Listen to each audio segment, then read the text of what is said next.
Hey, Scott Hilton, Scott Talks. How you guys doing? Let's go over a couple basics for riding a bike, okay? Just a couple. First, we get rid of some of this grass in the way. There we go. Now, basic riding, pedaling. It's not a stomp down thing like this. Only when you're starting. When you start, get on, you stand up, and you go. And you stay standing until you get a couple of stomps in, crossing streets, doing stuff like that, and then you slide back in. You don't try to start out, get in a low gear. Make sure you're in the low gear before you get to the intersection, okay? And then you can start when you're low gear and just across. If it's got a little incline, go up the incline. If you're in the wrong gear, you can be pushing. You may be walking across the intersection because you got a little gray hair, you know? The other thing, adjusting your seat. Now there is a little mark on these new bikes to tell you if it's too high, it's not safe. So respect that. But you want to get it up high enough to begin with to try it out. And I know this is, depends on your comfort level. But technically, you want a full stroke here at about 5 o'clock. Let's see, sit down, you got a slight bend to your knee. A lot of people like to go down just where it's so high, you can barely get your heel down here. But if you get a little pain like in your hips from riding, you want to drop it a touch. I drop it a touch. But I've got a slight bend and your feet are up here like you got a clip-on pair of those clipless pedals. They clip in, because they're right here. Now, if you have any pain in your ankle, your feet, just go to the casual riding position that people that just ride to work and back and casually ride just in the middle. You can do that. The stroke you're looking for is like you're hitting the ground, sliding forward, sliding and up and around, circular and skid down, circular for casual ride, okay? And you make sure you're top people with the clip, called clipless, but there is a clip. Those special shoes and pedals, they're trying to accelerate coming up, pulling on that leg muscle and circle around again. Now, that works great for the pros, but for you and me, we don't need that. I like walking into stores, doing things like that. So, I like sneakers. I do have the metal pedals. I had plastic with little spikes on them that had the little bumps, and it was wet. And I was all right. It was drying out. It's Florida. It's drying out.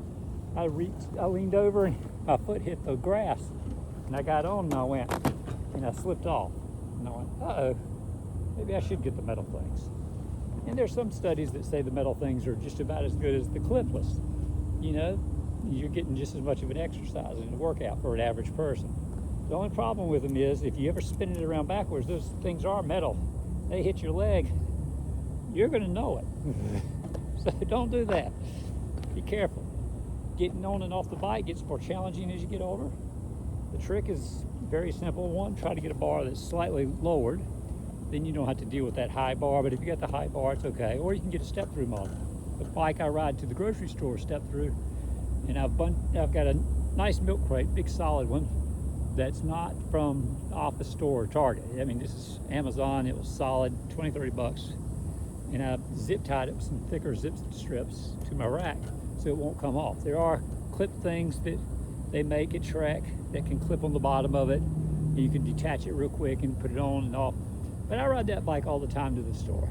And I've got a Igloo cooler that I'll pick up milk with. I can technically pick up ice cream with it. And this is more of a fun ride. Go places and get things like an iced coffee at McDonald's. Yeah, I've added this too. I'm still working on getting it nice and even, although if you hit a bump, I like it off to this left because I can put my thumb on it, and when I hit a bump, it doesn't hop out and smash on the ground. And every time it helps out and smashes on the ground, it busts open, and that's the end of your ice pump, or your drink, or your tea, or whatever you're drinking. So it will just a small bump, boom, and the force will make it pop up in the air, and you're moving. So it's physics. It goes up, you're moving forward. It goes down. You hear a crashing noise. You're looking around, and there's your drink in the intersection or someplace, right? I like having a mirror because I got to see what's behind me. Could get one of those helmets with a mirror on the side. Yep, haven't tried that yet. Got a thing for my phone, but it does get a little hot being right here. Some people like to just have a little bag here. They can tuck it in, get it out of the way. You can still Bluetooth if you have bone conducting headphones, which are pretty good. For me, I can't have in-ear earbuds. You don't want two in-ear earbuds when you're biking. But the way to get off, let me show you. Just lean over. Duh. Look at that. Lean that sucker down. Easy step up. Easy. This I'm trying to use on the top of this to reflect light on my phone, and I tried snipping some holes here and here so air would flow through, and that would help with just cooling the phone down. I have snacks and a couple tools in here, a couple tools there, and water here. And the bag has a chain, front chain. I've got two locks. Yeah, that's excessive, I know. I think it's 4.25 length. Decanter brand, it's orange also. This is Foldy Lock is orange. It lets people know from a distance, this is locked up, go away. Find someone else's bike to steal. And hopefully that'll work, because anyone with an angle grinder can get a D-lock, any kind of nice lock off with enough time. I've seen them on videos on YouTube where they had that nice bar that's cemented into the ground. I think it was in London or someplace. They cut the bar to get the lock off and take the bike. I was like, oh my gosh. Wow. So, yeah, just some basic things. Keep your pedals smooth. If it gets uncomfortable, you're up here, put it in the middle. Just put it in the middle. Technically, when you're setting up your bike, keep this in the middle. You can unscrew some certain bolts, and you can slide it forward and backwards to make it comfortable. Most of them will adjust down a little or up a little. Start with the middle. Guys probably don't want it up in the air much, if you know what I mean.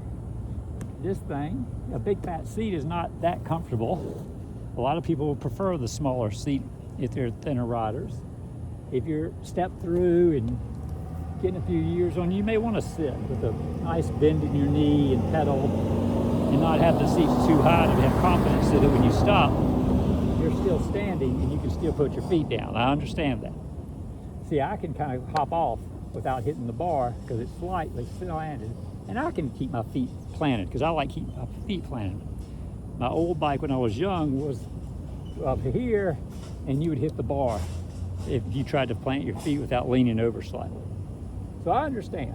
But getting like this Trek Curve 2, it's got a slightly tapered bar down, and that's what you need to plant those feet and still be landing, but still have a high enough saddle to get you more impact on your pedal stroke. But when you get older, I know you may want to drop that seat a little bit, but the big fat seats aren't always that great. I mean, you got to get used to any seat. It takes a little bit. The skinny seat, this has a little hole in it to let some air condition through the middle, if you know what I mean. That's good, and keep some pressure off the posturate gland. That's important. When you get older, that's important. So, all of you have a good day. I like having one gear up front, one spoke up front, and not the double. Too much trouble. My old bike, had it 20 years, finally got to a point where it kept popping off. And I should have got to a point where I fixed it, disabled the other gear so it would never move again. And that would have been good. I'd have never had it pop off again. I'd just use the back gears the whole time. That would have been the way to go, right? Or have someone take it off and put a new thing on it. But the cheap way would be just to deactivate the cable on the thing. But that's all right. So, but yeah, I double lock. I end up, it's hard getting this foldy lock around things. So I end up saving the frame and the expensive back tire with all the gears on it, locking it. So it's hard, you can't roll it away. You'd have to pick it up and take it away. And then the chain lock goes around the frame and a tree or a lamp post or an actual bike rack if they have one. So that's the trick there. I sneak a little Gorilla Glue on some of these bike racks with the bolts on them, you know, at the bottom. I got the bike that I use for groceries. I have other stuff in the back, like extra tire and some different things, a hat, different things like that. But I have some Gorilla Glue, and I drip that onto the bolts to make them hard to loosen, so nobody tries to just unbolt the stupid bike rack and take your chain off, and boom, they're gone.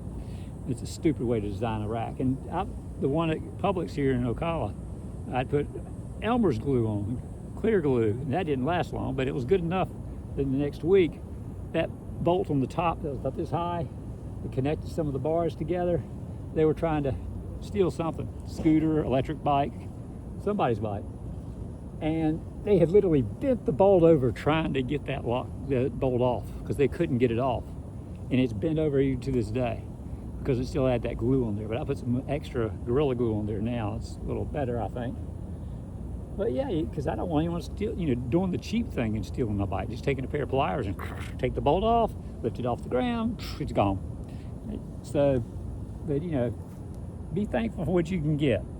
At the Walmart, I park out front at the tree, try not to hurt the tree when I'm wrapping around. And it's right where you exit so everyone can see it. They got 3 exits, I think, there. Right in the middle, right at that tree. Everyone's entering and exiting, entering and exiting.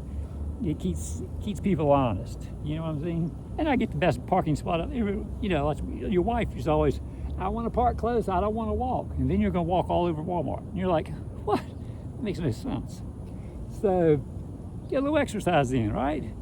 And I make them happy. Right, guys? Yep. So I got the best parking place in the world. I just park at my tree right up front in the store. Boom. Come out. Boom. Head out. Same with the Walmart Marketplace. Same with Publix. Everywhere I go, I usually get probably the best parking place unless there's a bike rack way off to the side. Publix has it off to the side, which is fine. I just walk it. Just a little off to the side. It's not bad. But yeah, keep your bike, keep your chain oiled. Keep the tires pumped up. I like to pump them up and give it a little oil every Friday because that way gives me the weekend. I'm ready to go. You want to be ready to go. You don't want to be checking your tires on a Saturday or Sunday before a ride and doing all that stuff when you could have had it done Friday. Okay? Little other advice. And yes, I bought this weird little zip strip lock.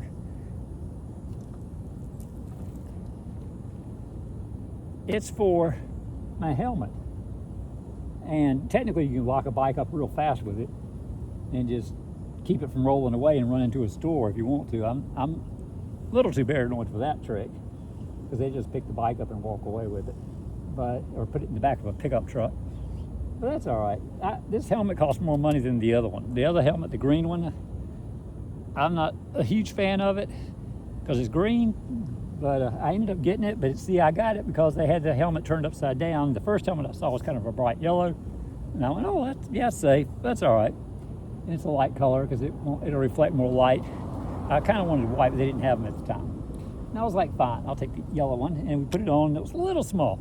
And they said, let me get you the medium. So I'm looking at the underside. This is the medium. Okay, put it on. Yep, fit good. Okay, I'll take it. Got home. Oh, it's green. So if it gets stolen, I wasn't worried. But this one costs money. Got a little visor, more holes. So I was worried about leaving that in the store. I'm not taking it in the store with me. I'm just walking around like a normal person. And I just tuck my gloves under these double nets I've got here. I got a loose, like small cargo net, and then this rubbery, thicker net that keeps the things from falling through the holes if I get some little small package. I've seen people just hang it on their handlebar, the little package, and drive home with it that way. You can put it in your backpack if you have a little backpack. Get a light color so if the sun doesn't beat down on it, it's still going to get hot.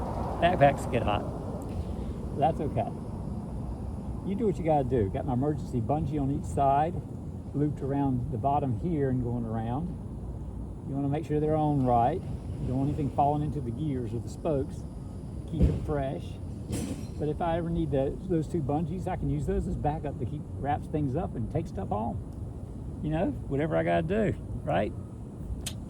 So get out there, get some exercise, and keep cycling. It's good for your stress, and it's good if you like and subscribe and share. If you got a friend that needs some exercise, tell them just start walking around the block. Once they get about 2 or 3 miles of walking in, might be time to switch, get to a bike and rotate back and forth. Bike, walk, still good to walk. Okay? All right, bye.